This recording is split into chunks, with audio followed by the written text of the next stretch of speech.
dans ce point crypto du 13 février 2022. Je rappelle que les informations et analyses données sur cette chaîne sont données à titre indicatif et ne peuvent pas être considérées comme un conseil en investissement. L'investissement en bourse est risqué et vous êtes responsable de tous les investissements que vous faites. Allez, on attaque avec le Bitcoin. Bon, on surveille toujours un peu les préparatifs en Ukraine et le conflit entre la Russie et l'Ukraine qui peuvent impacter fortement la bourse et les cryptos également.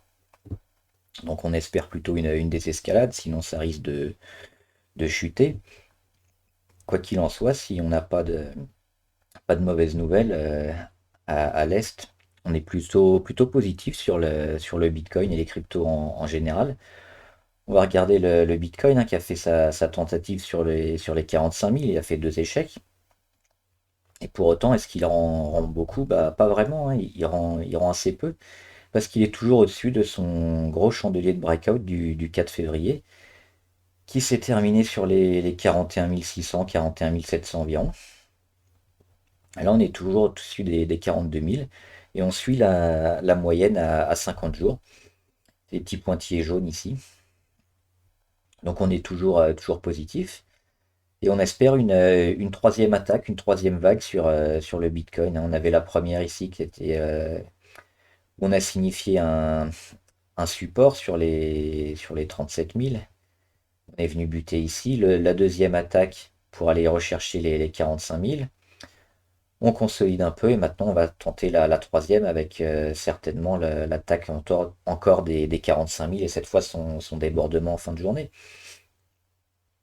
D'autant qu'au niveau des indicateurs, on est aussi plutôt assez positif, hein. Les volumes, il n'y a rien à dire, on est toujours dans les mêmes ordres de grandeur, mais sur la MACD, on revient sur le zéro de l'horizontale, ça fait un moment qu'on n'y était pas, hein. Il faut revenir au mois de novembre. Mois de novembre où on était au-dessus de la moyenne à 50 jours, donc on a passé tout novembre, tout décembre et tout janvier en dessous, et là on commence à voir la fin du tunnel, donc c'est une bonne chose pour le Bitcoin. Le RSI, pareil, on est au-dessus de 50, il y a encore beaucoup de marge entre les 70, hein, on est à 55 seulement. Donc tout ça, c'est des indicateurs qui nous font penser quand même à un retournement. Alors on n'est pas encore en phase de retournement sur le Bitcoin, mais on n'est pas loin. On n'est pas loin, il faudra rattaquer ces 45 000, mais pour l'instant on se rapproche et puis on tient. Ce qui est intéressant de noter, c'est ce qu'on va rendre après les poussées haussières. Et ce qu'on rend, ce qu'on perd, c'est très faible, hein. On voit, on est parti des 45 000 et on est ici sur les 42 000. On tient, on s'accroche à cette moyenne à 50 jours. Et pendant ce temps-là, la moyenne à 20 jours remonte, la moyenne à 50 va aussi s'aplatir. Donc tout ça, ça va permettre à la valeur à la crypto de se stabiliser et de retenter une énième poussée. Donc toujours bon à prendre, hein, si on veut rentrer sur le Bitcoin sur les 42 000.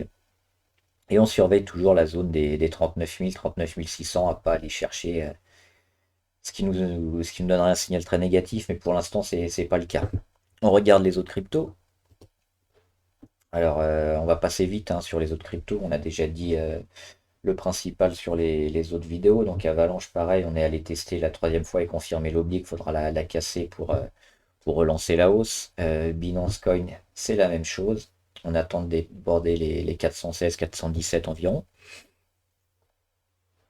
Chainlink, il y a beaucoup de travail ici entre 22,5 et 16. Elle va certainement faire un peu de zigzag. Ce qui nous intéresse, nous, c'est le support qu'elle a marqué à 15, qu'il faudra pas. Alors, on peut mettre des mèches, mais il ne faudra pas l'enfoncer plus d'une journée. Si on le tient, là, c'est intéressant parce qu'on revient à son contact, on est juste au-dessus, sur les 16,2, et c'est plutôt positif, hein. On peut même tracer ici une petite relance haussière sur Chainlink. Donc, à voir, mais surtout à prendre sur débordement des 22, ça voudra dire quelque chose. Compound, euh, Compound, c'est pareil, hein, faut déborder les 160, 155 environ pour être positif, et puis le support il est à 111. Donc là, pareil, toujours une grosse zone de travail. La crypto est plutôt en phase baissière, hein, une grosse pression baissière, on voit ces derniers mois. Donc par rapport à d'autres cryptos, on est moins positif sur celle-là. Cosmos qui a rendu un peu après son petit rebond, mais qui repart aussi. C'est vraiment un support qui a été très important ici sur les 26,51. C'est un support qui sert à la valeur. On a un premier rebond et là on est en train de rebondir une nouvelle fois sur les 26,50. Donc toujours plutôt positif hein, à moyen terme, à court terme sur Cosmos. Mana ou Decentraland, c'est une des cryptos les plus intéressantes en ce moment. Là, elle a tout cassé, elle rend un petit peu, et puis ça semble être la fin de consolidation sur Mana. Donc Decentraland qui a un support à 2,9, qui est en train de le tenir. Là, il y a les moyennes à 50 jours. Dans 2 jours, il y aura celle à 20 jours qui sera aussi sur les 2,9. Et ça tient. Ça monte gentiment. Toutes les autres moyennes, à part celle à 100 jours, sont ascendantes. Donc très positif hein, sur Mana. C'est peut-être un très bon prix d'achat ici sur les 2,9. Parce que c'est un support qui est assez fort et qui va permettre très probablement à la valeur de repartir à la hausse. Donc 2,9, on peut se placer sur Mana. C'est une excellente crypto. Dogecoin qui est un peu plus en retard, mais qui est toujours assez positif, hein. On a une belle zone de travail ici sur les 0,13, 0,137 environ. Le support il est plus loin à 0,12, mais elle vient pas le rechercher. Et puis là, pareil, on est en phase de rebond, comme pas mal de cryptos. Elle va aller rechercher sa moyenne à 50 qui est sur les 0,15. Alors elle aussi, elle a une petite pression baissière. Mais ce qui est important de noter, c'est ici, c'est cette zone qui s'est fait à la fin du mois de janvier où on a cassé l'oblique baissière, toute cette pression baissière qui était énorme sur le titre. On a un peu accumulé ici. Entre le 22 janvier et le 4 février, on a accumulé sur les 0,14. Et depuis ça monte, on a rendu un peu et là on remonte. Donc très positif sur Dogecoin aussi, qui devrait en avoir fini avec sa correction. Elron. Elron, c'est les 220 à dépasser, hein. On a fait une première tentative avortée avec une mèche haute le 11 février. Mais depuis, on monte bien. On voit que les plus bas sont de plus en plus hauts. On vient les tester. Là, on s'en affranchit un peu. On est même passé au-dessus de la moyenne à 50 jours. Donc, on est toujours très très positif sur Elron. Il y a eu deux pics de volume intéressants hein, hier et avant-hier, le 11 et 12 février. Là, la journée n'est pas finie. On va peut-être aussi avoir des volumes intéressants. Et pour se mettre à l'achat, moi j'attendrai peut-être le débordement des 220 effectifs, hein, pas sur une mèche, mais sur une fin de journée. Et si on arrive à se maintenir ici sur les 220 et au-dessus, ce sera très intéressant de se placer sur Elrond. Ethereum, pas grand-chose à dire, pareil, elle a fini cette petite conso. Et elle va repartir, alors elle est un peu plus en retard que le Bitcoin hein, sur Ethereum. Mais elle est toujours dans cette zone de travail ici entre 3324 et 2807 $. Donc on va plutôt observer hein, ce que fait Ethereum dans cette zone de travail. Et puis sur débordement des 3300, ça sera un bon signal, d'autant qu'on aura cette oblique baissière ici qui va coïncider. Si on se place, ce sera fin février, entre le 20 et 25 février probablement qu'on pourra espérer dépasser. Donc sinon, toujours une zone de travail à observer entre 3003 et 2008. FTT, il n'y a rien à dire. Internet Computer, pareil, hein, faut redépasser les 22,5, mais là il y a une petite pression baissière qui a été aussi cassée hein, fin janvier. Et on n'y revient pas, on voit que le support à 18,15, il a été testé plusieurs fois. Et on est rebondi, et là pareil, on vient même pas le toucher, on rebondit avant. Donc c'est un support intéressant sur les 18-15 et ça devrait permettre enfin à la valeur de commencer à mettre des plus hauts. On va attendre un peu un pic de volume parce que pour l'instant il y en a pas. Mais si on ramène un peu de monde sur Internet Computer, on peut très bien remonter gentiment. C'est une crypto qui est très jeune, hein. Il n'y a même pas les petits pointillés roses, ils sont pas là, c'est la moyenne à 200 jours. Donc la valeur n'a pas encore 200 jours de cotation. Donc à surveiller aussi. Ripple très bien, hein. Elle a juste eu hier avant-hier, pardon, c'était vendredi, une mauvaise journée où elle a recassé à la baisse son oblique baissière ici en rouge, mais elle est repartie samedi, elle est revenue la tester, aujourd'hui elle redépasse, donc c'était le petit support ici qu'on avait identifié à 0,81 qui était important. Elle est passée juste une journée en dessous, et puis là elle reconfirme en repassant au-dessus, donc une belle zone de force. Notre vrai support il est ici sur les 0,74. Mais sinon, sur Ripple, on a fini la grosse correction. Là, on est en train de travailler le support entre 0,74 et 0,81. Mais a priori, on est en train de le tenir et sur les prochaines semaines, ça va être assez positif. Alors, on surveille quand même que la valeur ne réintègre pas le petit triangle ici entre l'oblique descendante en rouge, donc sous les 0,80, 0,79 et au-dessus des 0,74. Si elle vient travailler ici, faudra faire attention. Et si on vient casser, ce sera extrêmement négatif. Il faudra quitter la valeur. Mais sinon, si on travaille au-dessus de cette oblique rouge ici sur les 0,80 et qu'on arrive à passer plusieurs journées et à remonter un peu, oui, on sera bien positif sur Ripple. D'autant que la moyenne 200 est plutôt plate, hein, et même ascendante en ce moment.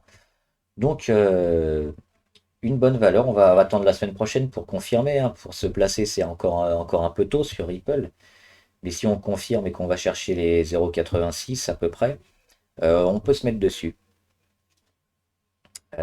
Solana qui est en train de rendre une bonne partie et qui est passé sous les 100, hein.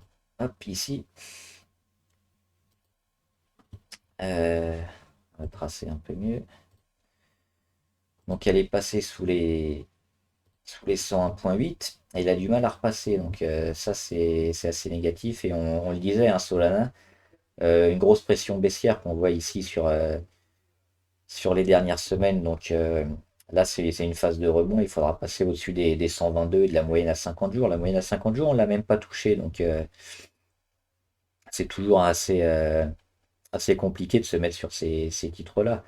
Donc il faut plutôt attendre, hein, même si là on est en phase de rebond, plutôt rebond technique, on le voit parce qu'on n'a pas réussi à tout casser vers le haut.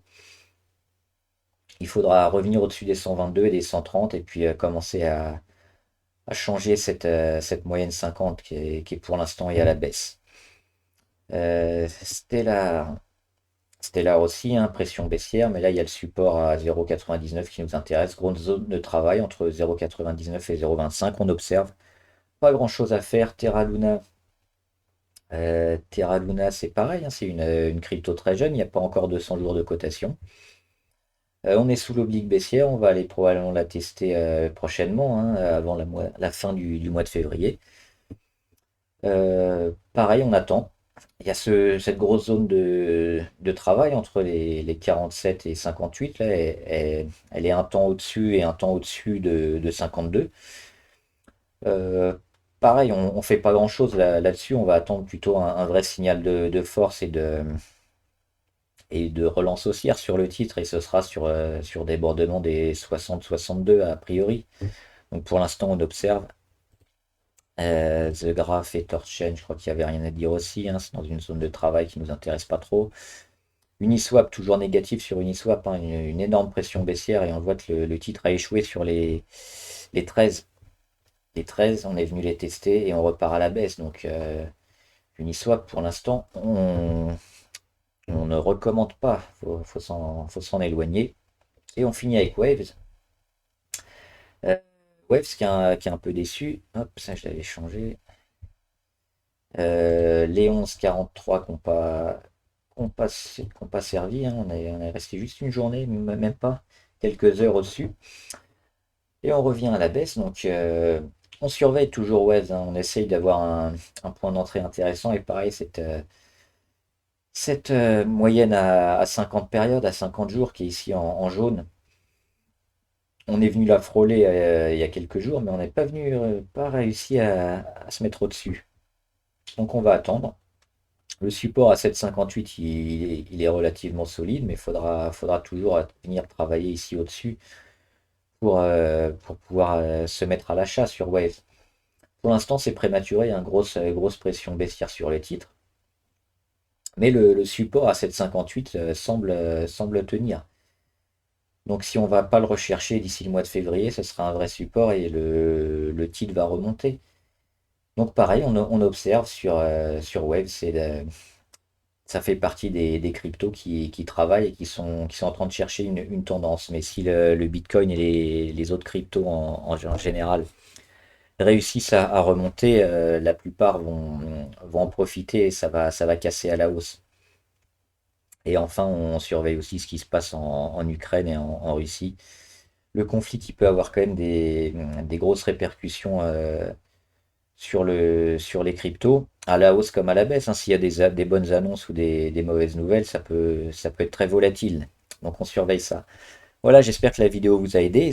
N'hésitez pas à la partager avec des amis ou des investisseurs que ça puisse intéresser. Mettez aussi en commentaire toutes les cryptos que vous suivez et que vous voulez qu'on analyse. On le fera ensemble. Et n'oubliez pas de vous abonner pour avoir la clochette YouTube qui vous prévient à chaque fois qu'une nouvelle vidéo sort. Bon trade, salut!